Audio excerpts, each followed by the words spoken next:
Welcome to the Visual Fractions YouTube channel. Today, we're going to explore how to simplify the fraction 21/63 to its lowest terms. Let's look at the fraction 21/63. To simplify it, we'll divide both the numerator and the denominator by their greatest common factor.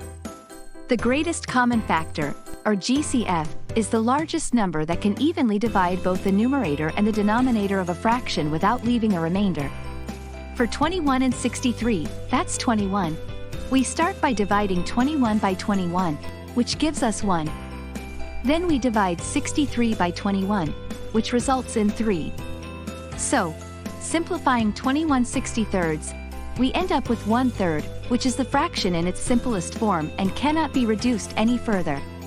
It's interesting to note that both the original fraction 21/63 and the simplified fraction 1/3, though different in appearance, represent the same value when compared as decimals. The exact decimal for 1/3 is approximately 0.3333. This shows that although their appearance may change, their value remains consistent. So, there you have it.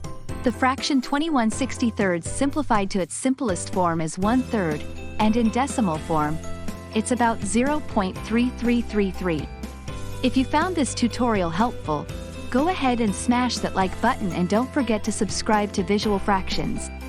Thanks for watching.